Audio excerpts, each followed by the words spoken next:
माननीय श्री मुलायम सिंह जी ने अभी जो बात यहाँ पर कही है, और मुझे अच्छा लगा कि लालू जी आज उनका समर्थन कर रहे हैं। प्रधानमंत्री के लिए भले ही उन्होंने समर्थन न किया हो, लेकिन आज समर्थन कर रहे हैं, पता नहीं किस बात के लिए। लेकिन मैं आपके माध्यम से पूरे सदन का ध्यान आकर्षित करना चाहता हूं उन मुद्दों की ओर जो आज भी सदन की मर्यादा के विरुद्ध यहाँ पर बातें हो रही हैं और किस प्रकार से गुमराह किया जा रहा पूरे देश को। अयोध्या में 3 प्रकार की परिक्रमाएं होती हैं, पंचकोसी, 14 कोसी और 84 कोसी। और महोदय, उसी परंपरा के अनुसार 84 कोसी परिक्रमा देश के संतों ने प्रयागराज महाकुंभ के अवसर पर 10,000 संतों ने वहां पर तय किया था और उसी के अनुसार परिक्रमा का यात्रा का कार्यक्रम तय हुआ था। महोदय, मैं स्पष्ट कर देना चाहता हूं कि अयोध्या में श्री राम जन्मभूमि, जिस पर माननीय उच्चतम न्यायालय ने इलाहाबाद उच्च न्यायालय की खंडपीठ के निर्णय के बाद स्थगन आदेश दिया है, उससे 25-30 किलोमीटर दूर बस्ती जनपद के मखोड़ा नामक स्थान से, जहां पर महाराज दशरथ ने पुत्रेष्टि यज्ञ किया था, उस स्थान से इस परिक्रमा यात्रा को प्रारंभ होना था और विशुद्ध धार्मिक यात्रा थी। इसमें किसी राजनीतिक दल का कोई हस्तक्षेप नहीं था। बिल्कुल 200-250 संतों को इस यात्रा में चलना था और 13 सितंबर तक ये 20 दिन की यात्रा है। लेकिन जिस प्रकार से धार्मिक स्वतंत्रता के मौलिक अधिकार पर उत्तर प्रदेश सरकार ने प्रहार किया है, महोदय, पहली बार ये देखने को मिला है कि लगभग 2000 से अधिक संतों को गिरफ्तार किया गया है और पूरी तरह अपमानित किया गया है।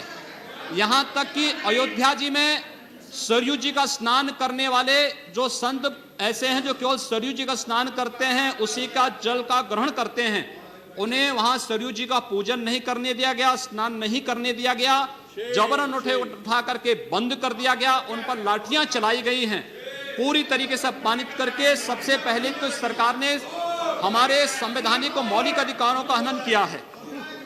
दूसरा, जहां तक स्थगन आदेश की बात है, मैं याद दिलाना चाहूंगा, इस देश के अंदर सेकुलरिज्म के नाम पर राजनीति करने वाले उन सभी दलों को 1994 में कांग्रेस नेतृत्व की ही सरकार ने सुप्रीम कोर्ट में एक शपथ पत्र दिया था और यह कहा था कि अगर तय हो जाएगा कि अयोध्या में विवादित तो जो ढांचा था वह ढांचा किसी हिंदू मंदिर या स्मारक को तोड़ करके बनाया गया है तो हिंदू भावनाओं के अनुरूप कार्य होगा।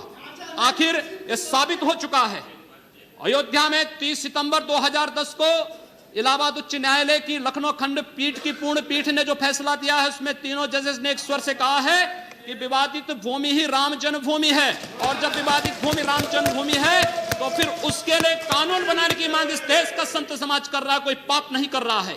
हम अपने हक को मांग रहे हैं और हम यही मांग कर रहे हैं कि अयोध्या में राम जन्मभूमि पर भव्य मंदिर का निर्माण होना चाहिए, कानून इस सरकार को लाना चाहिए, क्योंकि सुप्रीम कोर्ट में शपथ पत्र कांग्रेस नेतृत्व की सरकार ने उस समय दाखिल किया था और उसी क्रम में हम मांग कर रहे हैं। और संतों को उनके हकों से वंचित किया जा रहा है, उनके धार्मिक यात्रा को प्रतिबंधित किया जा रहा है, उन्हें अपमानित किया जा रहा है। और किस समाजवाद की बात मुलायम सिंह जी कर रहे हैं, किस संविधान की बात कर रहे हैं? ये समाजवाद है। स्वयं राष्ट्रीय अध्यक्ष हैं, इनके 2 भाई महासचिव हैं, इनका पुत्र प्रदेश अध्यक्ष है।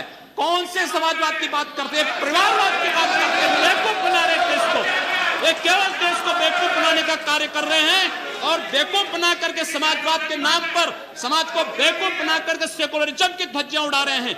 30 दंगे उत्तर प्रदेश के अंदर हो चुके हैं महोदय, 1 वर्ष में 30 बड़े-बड़े दंगे।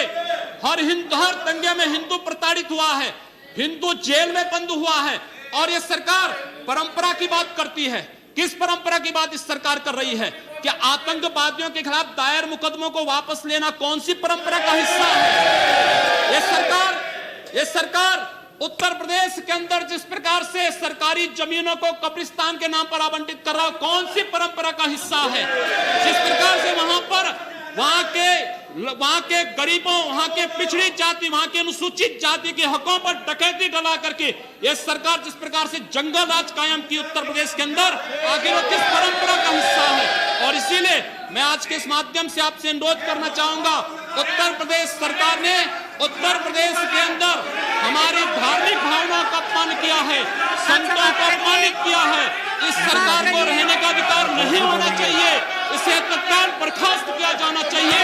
आपसे मैं ये अनुरोध करूंगा कि भारत सरकार से मैं ये मांग करूंगा, ये सरकार लड़ाने का कार्य कर रही है, यह केवल मुस्लिम जिहादी आतंकवाद को प्रश्रय दे करके हिंदुओं को अपमानित करके संतों का अपमान करना चाहती है।